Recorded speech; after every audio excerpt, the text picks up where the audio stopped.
This is the Read to Lead podcast, episode 470.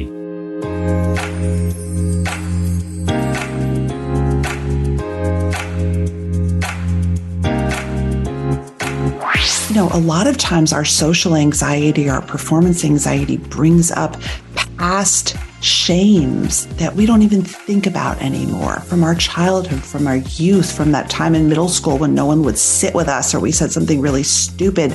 This stuff runs really deep. Anxiety disorders are the most common mental illnesses in the world. But in our workplaces, anxiety has been a hidden problem. They're in plain sight, but ignored. That is, until now. Hi, I'm Jeff Brown, and this is the Read to Lead podcast, the podcast that's dedicated to your personal and professional growth. If you want to achieve true success in your business and in your life, then intentional and consistent reading is a must. We chat each week with another successful and inspiring author and dig into his or her latest book and their unique insights on a number of different topics like leadership, professional development, productivity, career, business, and more. Today, we're being joined by author Morra Aarons-Mele. She's written a book called The Anxious Achiever. Turn your biggest fears into your leadership superpower. I'll be asking Morra to share about how you can use your anxiety to your advantage, why she believes you can still inspire and motivate others even when you're feeling anxious, ways as a leader you can open the door to more discussion about this topic, and much, much more. If you're looking for a place to hang out where other people take personal and professional development as seriously as you do, I'd like to recommend you join the Read to Lead community online at jeffbrown.me. There you can get access to exclusive content, weekly business book summaries in categories like leadership, mindset, habits, productivity, and more, curated resources like articles, interviews, apps, videos, and community forum access. That's access to 350 plus other people, again, who take these things as seriously as you do. If that sounds like a crowd you'd like to hang out with, we'd love to have you. It's free to join. jeffbrown.me is the place to go. One more time, that's jeffbrown.me. Morra Aarons-Mele is the host of The Anxious Achiever, a top 10 management podcast that helps people rethink the relationship between their mental health and their leadership. She also founded Women Online and The Mission List. In 2018, she released a book called Hiding in the Bathroom, How to Get Out There When You'd Rather Stay Home. And her brand new book is called The Anxious Achiever, Turn Your Biggest Fears into Your Leadership Superpower. Well, Morra, I'm excited to have you on the show today. I'm so glad that you agreed to do this. So thank you, first of all, for being here and taking the time. It's great. Thank you. Can't wait. And I thought a great way to start this conversation would be for you to talk about your experience with anxiety and other related disorders that you've had to battle, and how particularly your early life experiences kind of shaped your professional development, your personal development. Oh, yeah. I first got diagnosed with clinical anxiety when I was 19. Also got diagnosed with depression at the same time. And what they used to call cyclothymia, which they now call bipolar 2. So it's sort of a lesser kind of bipolar. You still cycle between depression and mania, but your mania is not full blown. It's called hypomania. And, so my mental health has really been part of the story of my entire adult life. I always was conscious of it, had to manage it. At the same time, I was always the kid who got the gold star. I don't know if you or your listeners can relate, but I also was conditioned to achieve and to never stop, to never take a pause and think or be grateful or tell myself I had done enough. It was just always what's next. And of course, when you're anxious and you're conditioned to achieve, it becomes a cycle because anxiety becomes like your oxygen. It keeps you going and it keeps that drive going, but it comes at a cost to your mental health, to your joy, to your relationships. And that was me. And I really did cycle between periods that I actually now recognize as hypomanic. And when I was in my 20s, I would move to a new country. I would start a new job. I mean, I was both extremely motivated, manic, and also just looking for help. Maybe if I moved to a new country, I wouldn't feel so depressed. Wow. Right. And so that was really the story of my young life. And it wasn't till I was in my early 30s that I changed my career in a way that way better suited my mental health. And that is really when my interest in all this stuff exploded. I was 29, actually. I remember it clearly. I applied to social work school. And the good news there is, for most of us, we can, think through that process and consciously make decisions that aid us in this regard. But it's not like something we truly are ever going to conquer, right? I mean, I can't tell you how many emails I get from people like, if you only took this herb, your anxiety would go away. And at this point, I'm 46 years old. I've been to God knows how many therapists. I've tried Lord knows how many medications. I have come to accept it and actually love this piece of who I am, as tender and raw as it is. And I just want to tell people out there, if they're suffering, get help. It's treatable. It's manageable. And it doesn't have to be something that you vanquish or cure. Related to what you were just saying a moment ago, you say in the book that your anxiety has ruined a lot of days for you, but at the same time, you also credit it for much of your success. Can you expound on that? Yeah, I mean, part of it just comes back to being that kid chasing the gold star. It is a huge factor in honestly how I operate, and sometimes at this point I can tell it to shut up. It's not, go away. You're not helping me. And sometimes I'm like, let's go, right now, honestly, with the book coming out, I'm extremely anxious because there's a lot at stake, but I'm also really invested and I can use that anxiety because it makes me work harder. It makes me hyper focused. It makes me actually ironically willing to take risks because it is pushing that growth edge. Now, there have also been times when I have been, checking into the ER because I'm having a panic attack. I'm unable to leave my bed because of anxiety. So I never want to sugarcoat it. But what I'm saying is, if this is who you are, it's who you are. As I read your book, I think back to a couple of instances in my life that are relatively recent. We're talking like 8 and 9.5 years ago. It was after I started this podcast, not long after I started the podcast, the first time I got hit with what I would label as a panic attack. I'm not sure what else to call it because it's certainly like nothing I'd ever felt before. But in that situation and one other situation were examples of when I found myself in places on stages, quote unquote, I didn't feel I deserved to be on. And there was no warning leading up to the moment, but literally, the proverbial cameras and lights turn on and microphones, et cetera. And I get asked the first question and I freeze. And I mean, to the point that I'm trying to speak and no words will come out of my mouth. And I literally have to excuse myself. I have to stop, turn things off, stand up, stretch, ask myself, what in the world is going on? What is happening to me? Yep. And all that to say, now it hasn't happened since. Again, the last one was about 8 years ago, just twice, about 1.5 years apart. It's just something that in the back of my mind, I kind of worry if and when that will happen again and what the situation will be. Can I plan for it? Can I anticipate it in some way? I don't know if you have anything to offer in that regard, but would just be curious. I do, but I want to ask you first. I mean, as you look back, can you think about what might have triggered that panic anxiety?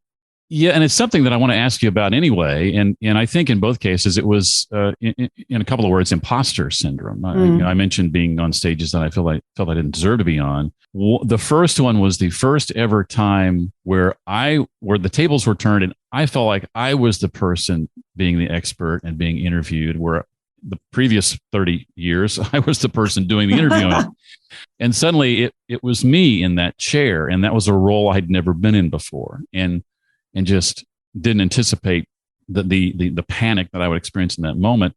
Then 1.5 years later, very similar situation, an interview, but a topic about which I felt I had a lot still to learn, but was being viewed by some as being an expert in, but I really didn't feel like I had anything to offer that tens of millions of people didn't already know. And plus the person interviewing me was someone who was far and away an expert in that field and someone who I looked up to. And here he was interviewing me about this topic. And I thought, I don't belong here. I'm not supposed to be here. This is an accident. Somebody made a mistake. All those things. All the things. But what's interesting in both of those situations is that you really cared. You were invested. Sometimes I heard a psychologist say this, I'll never forget. Anxiety shows you care, and you wanted to do well. You were breaking through new ground. That is scary. It brings up so much. A lot of times our social anxiety, our performance anxiety brings up past shames that we don't even think about anymore from our childhood, from our youth, from that time in middle school when no one would sit with us or we said something really stupid. This stuff runs really deep. I tell the story in my book. I had a panic attack when I did a reading for my first book at my local public library where I live.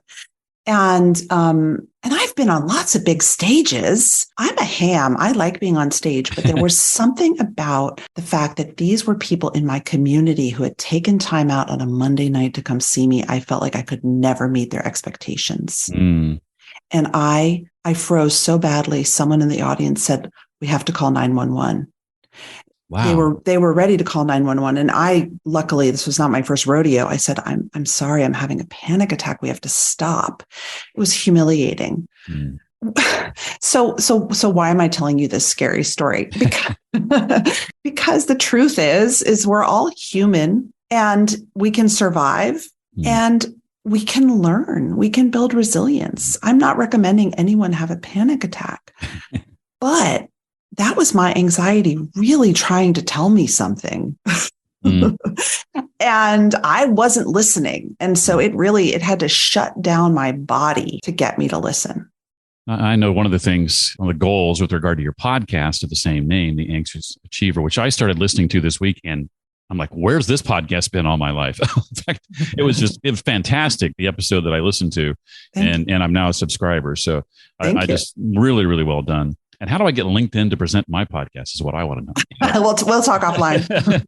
One of the best memories I have post those panic attacks for me was talking about them on this show in a solo episode. And that episode from several years ago probably is to this date the most responded to episode I've ever done. And I mention that because I know your podcast is about getting leaders on to talk about these things, some of whom just don't want to talk about the things. Well, I got to go listen to that. Yeah. I mean, most people don't want to talk about this. It makes us very uncomfortable and we don't like to be uncomfortable. And so our brains try to protect us. When we start feeling uncomfortable and uncertain, our threat appraisal system starts firing.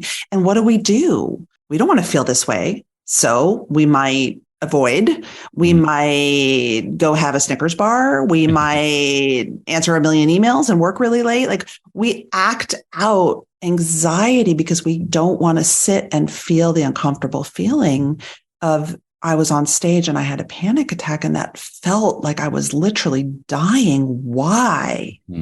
Of course, we don't want to feel that way, but we have to. We have to do that work. And where this ties into leadership for me is twofold. One, how can we talk about leadership if we don't talk about one of the things that's most fundamental to our existence, which is our mental health, which is the stories that we bring to work, which is our self-image, which is our insecurity, which is our anxiety. How can we lead if we don't look at that? And also because this stuff shows up in such toxic ways in every workplace.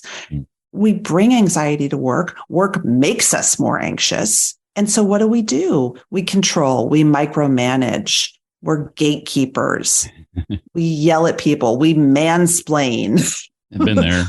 Right? We do all the things. And so we have to look at this stuff, even though it's really uncomfortable. And the good news is, and would love to get your thoughts on this, you can still inspire and motivate other people, even when you're feeling anxious, right? 100%, because you're two things. I mean, when you're in the moment and you're anxious, I want to acknowledge it's hard. You're in your head. You may be so flooded with emotions, you actually can't cognate. Your thoughts aren't working. So you need to learn techniques. And we talk about this in the book, and I recommend therapy for everyone. You need to learn how to manage that in the moment. But when you learn how to manage that anxiety, you are self-aware, which is the number one leadership quality people want. You're empathetic, you're compassionate, and you're able to bring people together and communicate and look ahead in such a new way, right? I mean, resiliency is born, and that's really, really important. Contrast that with just acting out by micromanaging everyone. Something I've been, for lack of a better word, guilty of over the years is sort of equating fear and anxiety as the same thing, essentially. Mm-hmm. They're certainly cousins, but it's important to understand the nuances between the two. How would you distinguish between fear and anxiety? The way I distinguish it is fear is a real external threat, right? Mm-hmm. Fear is when the car cuts in front of you on the highway and you slam on the brakes, or you get really, really terrible news. Anxiety is a similar physiological response, but it may not be based on anything at all. It's an anticipatory emotion of something bad that really may not be based on an external threat. Let's get practical here for just a second. Maybe some specific steps of getting to a place where we can view anxiety in a new way as something neither good nor bad, but begin to actually use it as an advantage for us. Yeah. Anxiety is a fundamental human emotion, right? It's very, very old. It exists to help us learn patterns that keep us alive. And it's neither good nor bad. It is. And so when we can take some of the judgment away from it, we can try to ask it, what are you trying to tell me, right? Why am I compelled to micromanage right now? Is it this presentation coming up? Is it this deadline? Is it that I'm really scared about the financial news out there and I feel very, very insecure and this is bringing up a lot of stuff for me? So part of it is that we get so fearful about even feeling anxiety. Any of us who have been through it think, oh my gosh, I don't want to feel that way again. But that just compounds the problem. And so the first step is noticing, right? Every therapist will tell you this. The first step is noticing, why am I anxious? What does anxiety feel like in my body? And then to start pulling back the layers and thinking about, and in a work context, sometimes this is really nuts and bolts. Why did that email make me so anxious? Why did my stomach flip? We've all had that experience. You see someone's name pop up in your inbox, and all of a sudden you are just instantly anxious. Why? And then the most important part, how do I react? Because we may never be able to control the fact that I see Jeff Brown in my inbox and it makes me anxious, although that would never happen. But I can control the fact that I might never respond to you, or I might fire off a nasty missive, or I might clear 2 hours from my calendar to be a perfectionist and, or I may just go and, eat a whole box of cookies or however else I like to cope. And so that's really, really important. And that's where I feel like the knowledge happens and the learning and the path to leadership. My early leadership career included a phase, we'll call it, where all I knew was command and control pretty much, because that's what had been modeled for me in my young adult life.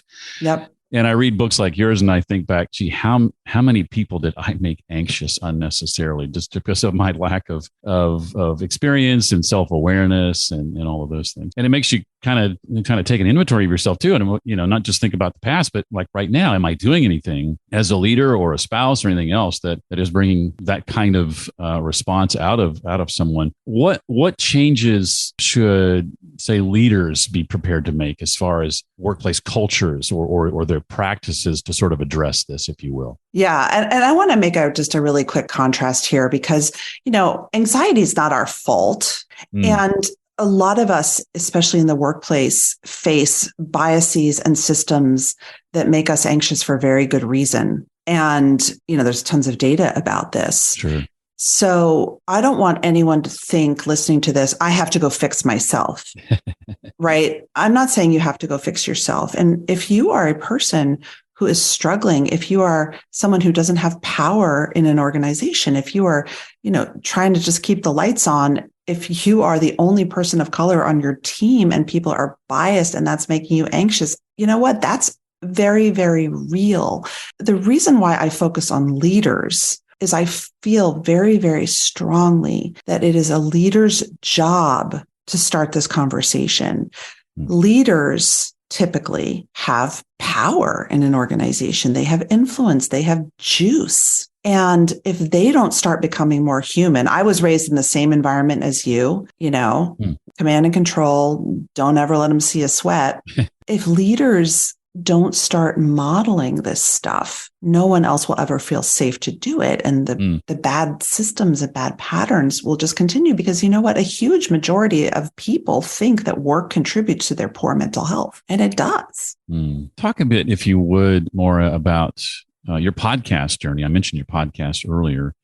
And when it started, how it started, and what the process has been like for you and being able to sit across from leaders who are getting vulnerable with you in these conversations. I'm very comfortable in vulnerability. I don't know. It's just how I think it was how I was raised, to be honest. But I was a blogger very early in Web 2.0, as we used to call it. I was a blogger. First, I was a political blogger because I was a political consultant. And then I started blogging about work. And I loved blogging. And I loved that early conversation online. It felt pure and thoughtful.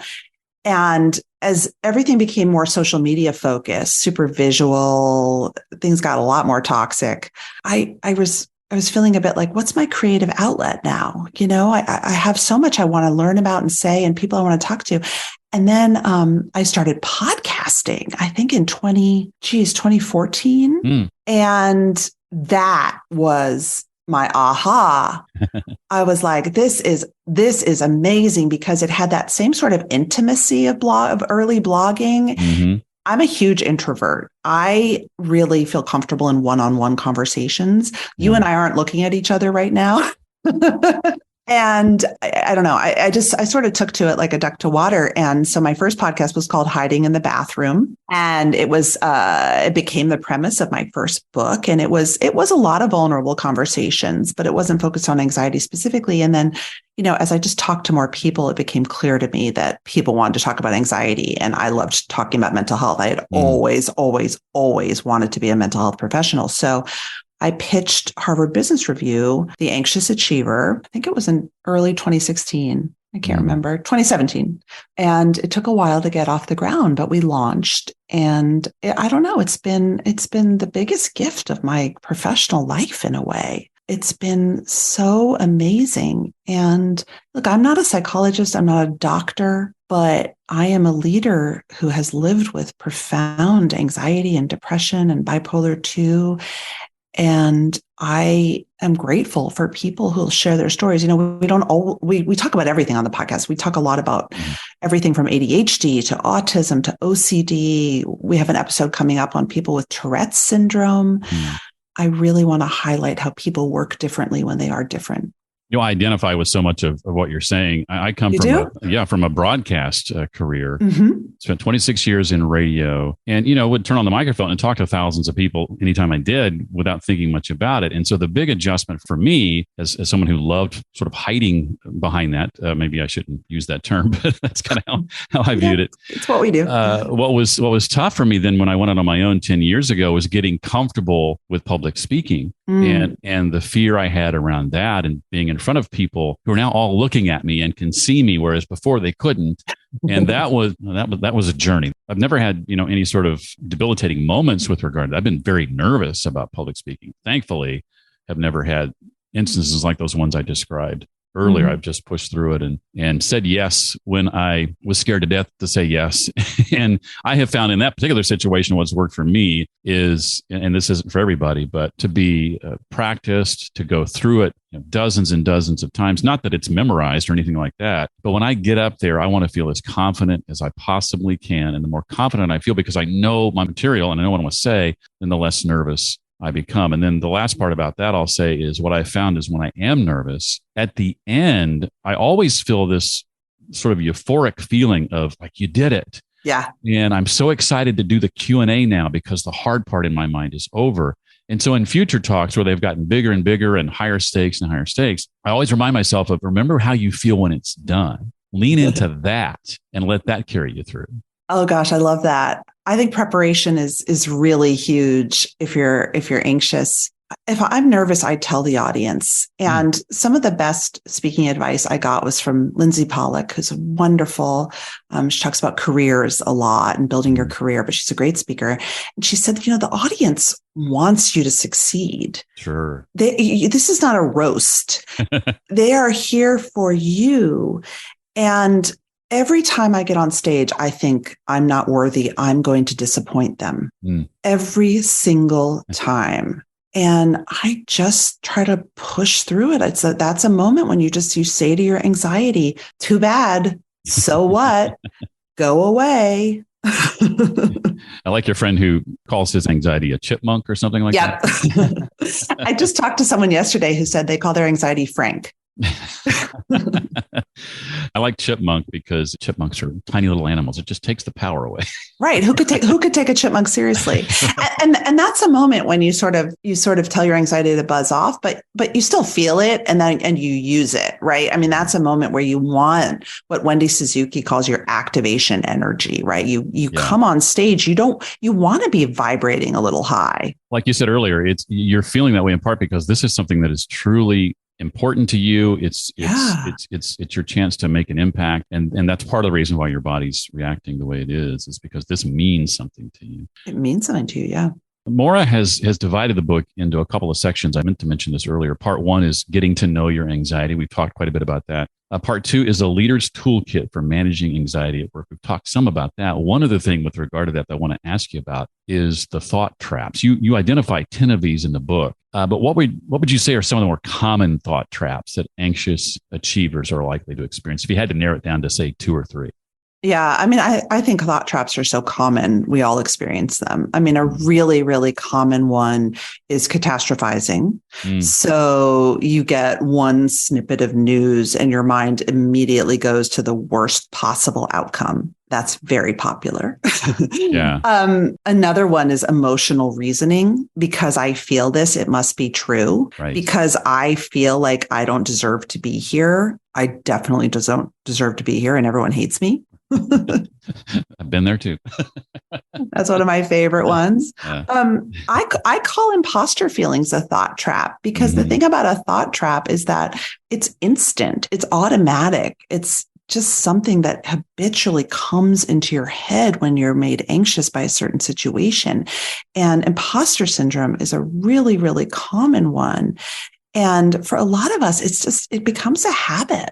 Right? It's like we instantly feel when we're challenged, when we're where we want to be, probably we don't belong. Is some of this, is it going too far for me to say that some of this is about the choices that we make in handling responses to this? Can it be, I don't want to oversimplify it, but can it be as simple as making a decision not to lean into a certain fear or a certain anxiety? I mean, I think your cognitive behavioral therapist would say yes. I mean, one of the things that I talk about in the book is, and this is the work of years. The book is not going to make you solve this. And, right. Is you do want to get to the place. And this is the whole point of mindfulness, where you have a stimulus and you don't instantly react, which is what we do when we're made anxious all the time. You want to get to a place where you're anxious, you're triggered, the stimulus is there, but you can notice it and say, I feel like an imposter right now. I always feel like an imposter. It's my thing. I was invited here. They're actually paying me money to be here. So maybe what I'm saying to myself is not true. Maybe I can make a different choice. Sounds easy, is so hard. Well, I want to ask you a couple of questions, Morra, not directly related to the book. Before I do that, though, anything that I haven't asked you about that you want to make sure we know about your book? I think one of the things that I hope you will find surprising in my book is a simple question that is really, really applicable to a lot of high achievers. And it's kind of cheeky. And it's, who told you you had to be so special? And this was a very profound moment for me in therapy that really transformed my life. And as I dug into the research and many different modalities of therapy, really came to understand that a lot of our drive for excellence, for perfection is deep, is rooted in our childhood, often our feelings of self-worth. And again, is a choice that we can make. A lot of us operate on autopilot that we always have to be right, amazing, perfect. And who told us that? I call myself a recovering perfectionist. Yeah, well, you can recover. I mean, that's the good news. And you can still be amazing. Like you're not one of my favorite psychologists who I talk about in the book is Tom Greenspan. And he says, you can get rid of the anxiety of perfectionism and still be excellent. Well, let me ask you about books. I'm guessing you're probably an avid reader. I find that most authors are. If you're not, feel free to say as much. But assuming you are, I'd love to know more, maybe a book or two over the last few years that has really resonated with you. Maybe a book that you recommend to others often. Yes, I will admit that I am an avid fiction reader. Okay. Yeah, it's funny. Because I'm so stewed in this stuff every day for my work, for fun, I read fiction and I listen to podcasts. But there are a couple of books that I really love that I think would be relevant. And I really love Alice Boyes' work, Boyes. She's written a book called The Anxiety Toolkit and The Healthy Mind Toolkit. She's been on my show a couple of times. She's in my book, but she has really practical advice around anxiety. There's a classic book, which is The Feeling Good Handbook by David Burns. Again, he is really the father of thought traps, and it's a classic for a good reason. I really, really recommend it if this is something that you want to explore more deeply. And then two books that have been just really profound in my work, both in my career as a political consultant and now, are about social capital and relationships. And so Bowling Alone by Robert Putnam, which is, again, a classic for a good reason, and a book called Building Success Through Social Capital by Wayne Baker, which is a really amazing book about how to build and sustain relationships and is so powerful for introverts and anxious people, especially. Another question I love to ask authors, and thanks for those book recommendations, because I don't know that any of those in 9.5 years have ever been recommended on this show before. So we've got some new ones. But another one that I love to ask authors is with regard to personal knowledge management. I host a cohort called Note Making Mastery, and we walk through practices for capturing knowledge and the things you want to remember, how to organize and connect your knowledge, new ideas to existing ideas, distilling and synthesizing what you learn, and then how to ultimately create with and from that knowledge. And I'd just be curious to know if there's any practices or things in particular you do, especially as someone who's researching for books on occasion, that sort of thing, to just keep track of everything. Oh God, I need your advice. I'm terrible at it.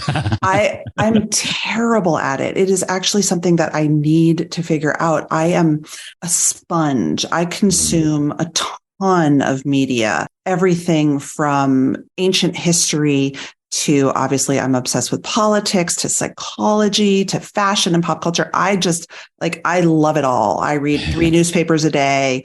So as I get older, I used to just keep it all in my head, and now my head doesn't work anymore. So I do use Google Docs, to be honest. Like when I have ideas for things I want to write, when I have guest ideas, I have a spreadsheet that's just called Morra's Guest Ideas. And so if I read an article that's interesting, I just pop that person in there for a later date. And then I start Google Docs with titles of articles that I might want to write one day. Well, Morra's book, again, is called The Anxious Achiever, Turn Your Biggest Fears into Your Leadership Power. There's that first book, too, Hiding in the Bathroom. Thank you again for being here, Morra, and thank you for writing The Anxious Achiever. We're all the better for it. Thanks so much. As always, to dig deeper into this episode, to check out the links and resources Morra talked about, to connect with Morra online, you can find all of that at the show notes page for this episode. That's at readtoleadpodcast.com/470 for episode 470. I hope you'll also check out the Read to Lead community online at jeffbrown.me. Get access to exclusive content, weekly business book summaries, curated resources, and community forum access. It's all for free. Again, jeffbrown.me is the place to go for all that. Next time on the show, we'll be chatting with author Karen Dillon. Karen's co-written a couple of books with the late Clay Christensen. She's got a new book out with Rob Cross called The Micro Stress Effect, How Little Things Pile Up and Create Big Problems and What to Do About It. Again, that's next week on the Read to Lead podcast. That's it for this week. Hope to see you next time. Until then, as always, remember, leaders read and readers lead.